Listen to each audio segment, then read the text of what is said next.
बघा, केंद्रीय गृहमंत्री अमित शहा आणि उपमुख्यमंत्री एकनाथ शिंदे यांच्यात 50 मिनिटं बैठक झाली। एकनाथ शिंदेंनी राज्यातील भाजपच्या वरिष्ठ नेत्यांची देखील तक्रार अमित शहांकडे केल्याची माहिती सूत्रांनी दिली। तसंच खासदार श्रीकांत शिंदेंच्या लोकसभा मतदारसंघात भाजपनं शिवसेना नेत्यांचे प्रवेश केल्यामुळे एकनाथ शिंदे यांनी नाराजी व्यक्त केलेली आहे। हे जे फोडाफोडीचं राजकारण सध्या ठाण्यामध्ये सुरू आहे त्याची देखील तक्रार एकनाथ शिंदे यांनी भाजपच्या वरिष्ठांकडे केलेली आहे। शिंदे सेनेच्या नेत्यांना भाजपमध्ये प्रवेश दिला जातोय, त्यावरून शिंदे सेनेच्या मंत्र्यांनी काल कॅबिनेटच्या मंत्रिमंडळाच्या बैठकीवर देखील बहिष्कार घातला होता आणि त्यानंतर आज लगेच एकनाथ शिंदेंनी दिल्लीवारी केली आणि अमित शहांची भेट घेतली। 50 मिनिटं त्यांच्यामध्ये संवाद झालेला आहे। मात्र भाजपच्या काही नेत्यांची एकनाथ शिंदेंनी अमित शहांकडे तक्रार केल्याची माहिती सूत्रांनी दिली। पक्षप्रवेशामुळे शिंदेंची नाराजी आणि ती त्यांनी अमित शहांपुढे व्यक्त केलेली आहे। अमित शहा आणि एकनाथ शिंदेमध्ये 50 मिनिटं बैठक झालेली आहे।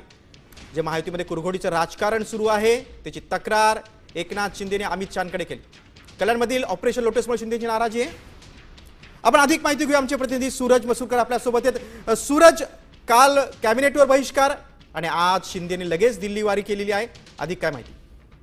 गिरीश, जसं राज्यामध्ये दाखवलं जात आहे की महायुती सरकार जे आहे ते भक्कम आहे, महायुतीमध्ये सारं काही अलबेल आहे असं जे सांगितलं जात आहे ते कुठेतरी आपण चुकीचं म्हटलं तर वागवं ठरणार नाही। कारण कालची जी घडामोड होती, जी कॅबिनेटवरती बहिष्कार आणि त्यानंतर आजची ही एकनाथ शिंदे यांची दिल्लीवारी, त्यामधून कुठेतरी महायुतीमध्ये बऱ्याच कुरघोड्या आहेत, सारं काही अलबेल नाही हेच दिसतंय। कारण आज एकनाथ शिंदे यांनी कालच्या घडामोडीनंतर आज अमित शहांची भेट घेतलेली आहे आणि त्यात सगळ्यात महत्त्वाचं गिरीश म्हणजे की विधानसभा निवडणुकीतील महाविकास आघाडीच्या पराभूत उमेदवारांना भाजपात प्रवेश देऊन त्यांना ताकद दिली जाते, ही महत्वाची तक्रार जी आहे ती एकनाथ शिंदेंनी अमित शहांकडे केलेली आहे आणि नाराजी देखील व्यक्त केलेली आहे। तितकंच नव्हे तर खासदार श्रीकांत शिंदे यांच्या लोकसभा मतदारसंघात भाजपने काही शिवसेना नेत्यांचे प्रवेश केल्यामुळे त्या देखील एक नाराजी जी आहे ती दाखवलेली आहे। आणि सगळ्यात महत्वाचं म्हणजे महायुती म्हणून स्थानिक स्वराज्य संस्थेच्या निवडणुका लढवण्याचं एकमताने ठरत असताना देखील भाजप ऐनवेळी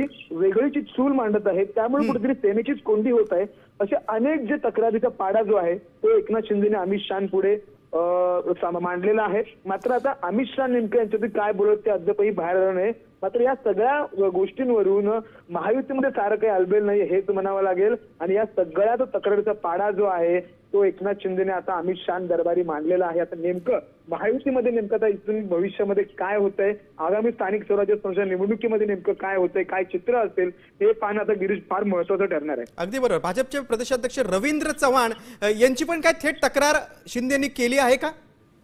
सूत्रांनी दिलेल्या माहितीनुसार गिरीश स्पेसिफिक रवींद्र चव्हाण यांचं नाव घेतलेलं नाहीये। मात्र खासदार श्रीकांत शिंदे म्हणजे 2 दिवसांपूर्वी जो कल्याण डोंबिवलीमध्ये जो पक्षप्रवेश झाला त्याच पक्षप्रवेशाला घेऊन तोच अधोरेखित करून भाजप जो आहे तो एक वेगळी चूल मांडतो आहे आणि मित्र पक्षालाच कुठेतरी कुमकुवत करतोय अशी तक्रार जी आहे ती केलेली आहे। असं कुठेही रवींद्र चव्हाण यांच्या नावाचा उल्लेख नाही केलेला आहे। मात्र कुठेतरी जो पक्षप्रवेश रवींद्र चव्हाण यांच्या उपस्थितीमध्ये झालेला आहे त्याच पक्षप्रवेशावरती त्यांनी बोट ठेवलेलं आहे आणि याचमुळे कुठेतरी एकनाथ शिंदे जे आहेत ते नाराज आहेत आणि म्हणून सूरज, तुम्ही सविस्तर माहिती दिली त्याबद्दल धन्यवाद। आता अमित शहा या नाराजीची कशी दखल घेत आहेत ते बघणं खूप महत्वाचं आहे।